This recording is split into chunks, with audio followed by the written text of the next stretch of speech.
नमस्कार प्यारे साथियों, स्वागत है आप सभी का आपके अपने YouTube channel today exam study पे। फ्रेंड्स, मैं हूं विवेक पांडे और आप देख रहे हैं करंट अफेयर से रिलेटेड मोस्ट इंपॉर्टेंट क्वेश्चंस जो आपके एग्जाम में कहीं ना कहीं पूछे जाएंगे, जो भी एग्जाम होने वाले हैं। तो आइए पहला क्वेश्चन हम लेते हैं। हाल ही में 23 जुलाई को किस महापुरुष की जयंती मनाई गई? आपके पास ऑप्शन है बाल गंगाधर तिलक, चंद्रशेखर आज़ाद, महात्मा गांधी या फिर एक और दो दोनों।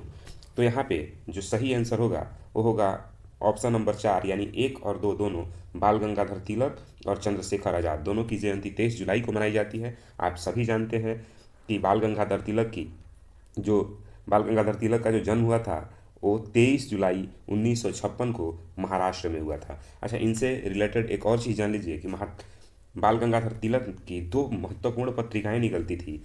पहला केसरी और दूसरा महारत। तो जो केसरी था वो मराठी भाषा में आता था और जो महर्ता था वो अंग्रेजी भाषा में आया करता था। 1916 में एनी बेसेंट के साथ मिल करके बाल गंगाधर तिलक ने होम रूल होम रूल की स्थापना की होम रूल लीग की स्थापना की इन्होंने 1916 में। और एक 1916 में ही जब लखनऊ अधिवेशन हुआ था तो उसी समय ये कांग्रेस में शामिल हो गए। चूँकि कांग्रेस में शामिल पहले से ही थे, लेकिन गरम दल और नरम दल जब दो दलों में कांग्रेस बटी तो ये गरम दल होने के कारण कांग्रेस से थोड़े विमुख हो गए थे। लेकिन 1916 में जब मुस्लिम लीग भी आकर के कांग्रेस में शामिल हुई लखनऊ अधिवेशन में, तो उस समय ये भी कांग्रेस के साथ आ गए और इन्होंने महाराष्ट्र में गणेश उत्सव और शिवाजी जयंती मनाने की जो प्रथा है उसे प्रारंभ की। तो इनसे रिलेटेड जो मोस्ट इम्पोर्टेंट क्वेश्चन और फैक्ट था वो मैंने आपको बता दिया।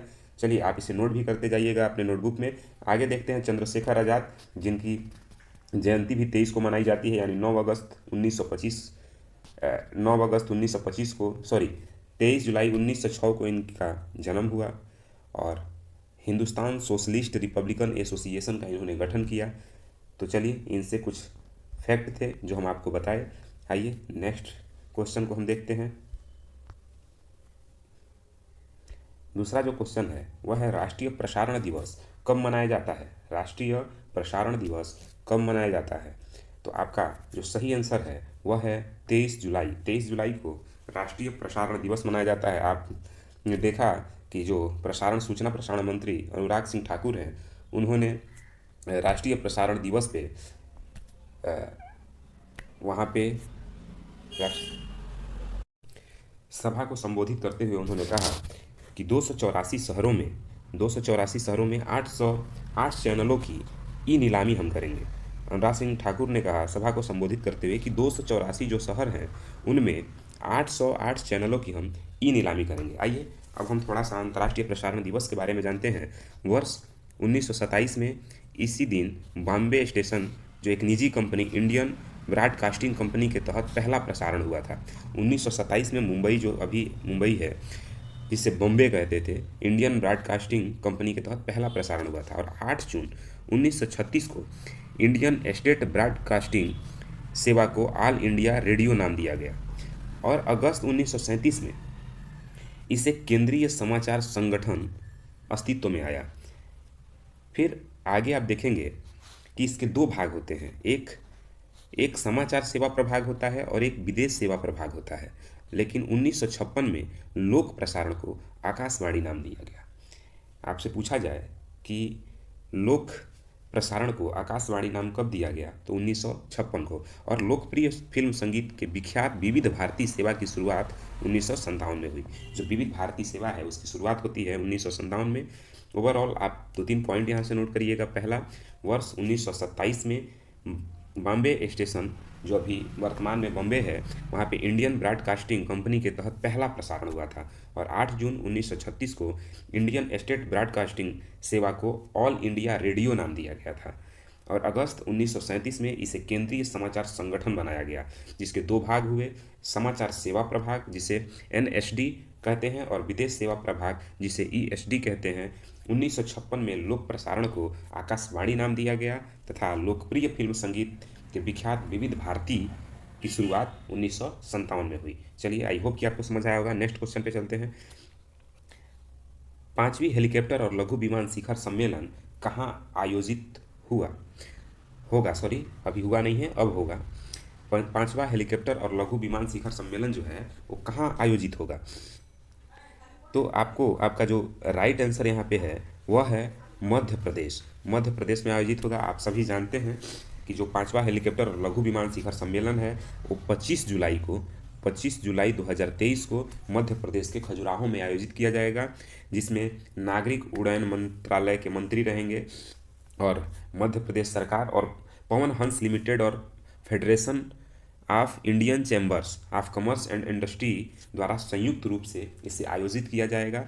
और आइए जो अच्छा इसका जो विषय यानी जो थीम रहेगा वो रहेगा अंतिम मील तक पहुंचना। इसका उद्देश्य ही है कि पहाड़ी दुर्गम इलाकों में आसानी से पहुंचा जा सके, जल्दी पहुंचा जा सके, इसीलिए यह शुरुआत किया जा रहा है।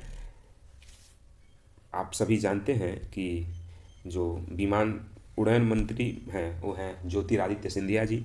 चलिए आगे मध्य प्रदेश की चर्चा हुई तो मध्य प्रदेश के बारे में थोड़ा हम जान लेते हैं कि यहाँ के राज्यपाल हैं मंगू भाई पटेल और मुख्यमंत्री हैं शिवराज सिंह चौहान। इसकी राजधानी भोपाल है, आप सभी जानते हैं। सेंटर में आप देख सकते हैं यहाँ पे मध्य प्रदेश है, इसकी राजधानी भोपाल है। कुल इसमें 52 जिले हैं और 1 नवंबर सन 2000 को मध्य प्रदेश से अलग होकर के एक स्टेट बना था जिसे आप छत्तीसगढ़ के नाम से जानते हैं। इसकी उत्तर में सीमा लगती है उत्तर प्रदेश से, दक्षिण में महाराष्ट्र से लगती है और पूरब में छत्तीसगढ़ से और पश्चिम में गुजरात से लगती है और उत्तर पश्चिम में राजस्थान और गुजरात दोनों से इसकी सीमा लगती है। इतनी चीज़ें आप जान गए।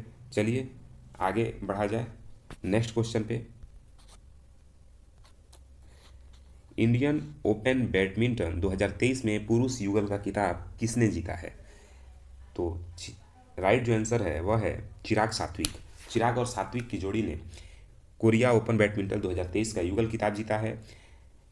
एशियन चैंपियनशिप सात्विक साईराज रंकीरेड्डी और चिराग शेट्टी की जोड़ी ने इंडोनेशिया के फजर अल्फियान और मोहम्मद रियान आर्दियानतो को कोरिया ओपन बैडमिंटन टूर्नामेंट के पुरुष फाइनल में हरा दिया है। और ये जो सीरीज़ हो रहा था ये ओसू में खेला गया है, जिसमें चिराग और सात्विक जो भारत के बैडमिंटन के खिलाड़ी हैं उनकी जोड़ी ने वहाँ पे खिताब जीता है 2023 पुरुष युगल का खिताब। चलिए ये इन्फॉर्मेशन कैसा लगा, ये वीडियो कैसा लगा आपको हमें कमेंट करके बताइए। यदि आपको ये अच्छा लगा हो तो इसे अपने दोस्तों तक भी शेयर करिए और लाइक करिए, कमेंट करिए। तब तक के लिए जय हिंद।